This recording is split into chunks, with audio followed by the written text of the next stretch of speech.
बिस्मिल्लाहिर्रहमानिर्रहीम। अस्सलाम वालेकुम। मेरा नाम शहला तबस्सुम है और आज हम आपको सौंफ की अफादियत के बारे में बताएंगे कि सौंफ किस तरह इस्तेमाल करके हम अपनी रोज़मर्रा ज़िंदगी में अपने जिस्म में होने वाली बीमारियों से शिफायाब हो सकते हैं।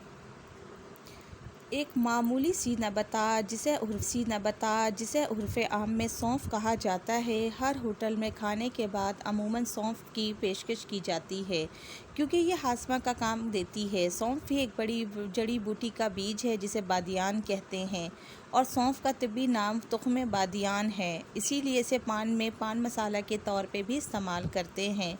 इसके अलावा मीठी सौंफ भी खाई जाती है। सौंफ में मंदरजा ज़ेल अज्जा पाए जाते हैं: प्रोटीन, चिकनाई, रेशा, एसेंशियल ऑयल, स्टार्च, शक्कर, चोलिन। ये तमाम अज्जा तकदीर के ज़रिए हासिल की जा सकती है।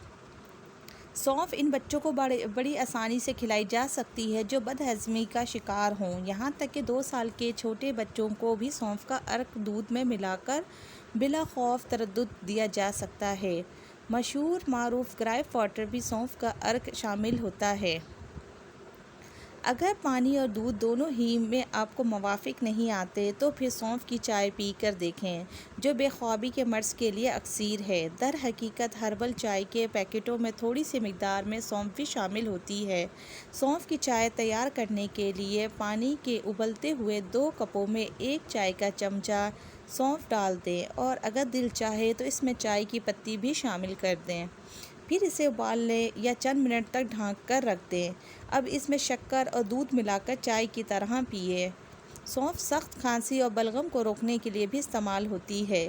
इसके अलावा सांस की नाली, फेफड़ों की बीमारियों के लिए भी मुफीद है, इसीलिए दमा के मरीज़ों के लिए तजवीज़ की जाती है। सौंफ की ठंडक पहुंचाने की तासीर आँखों के लिए भी मुफीद है। देखा गया है कि आँखों में पानी उतर आने वाली मरीज़ों के लिए सौंफ बहुत फ़ायदेमंद है। 1 चमचा भर सौंफ रोज़ाना खाने से मर्ज़ में अफाका होता है।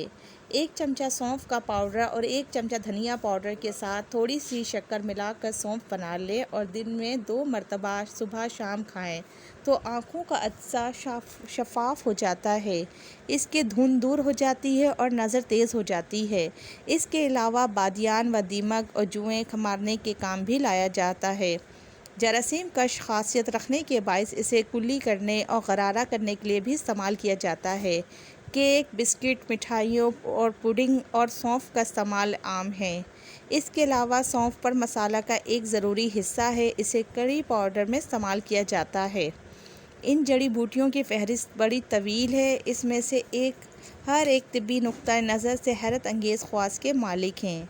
आज जबकि एलोपैथी अमराज की दिफा करने में नाकामी साबित हो रही है, अगर इन कुदरती जड़ी बूटियों से इस्तिफ़ादा की कोशिश की जाए तो हमारे बहुत से मसाइल हल हो सकते हैं। शायद हमारी नानियों और दादियों के नुस्ख़ों की अहमियत इससे कहीं ज़्यादा है जितनी हम इन्हें देते हैं। तो ये मालूमाती वीडियो अच्छी लगी तो इस वीडियो को लाइक करें और ज़्यादा से ज़्यादा शेयर करें और मेरे चैनल को सब्सक्राइब करें और बेल आइकॉन का बटन दबाएं ताकि मेरी हर आने वाली नई वीडियो आप तक बआसानी पहुंच सके। शुक्रिया।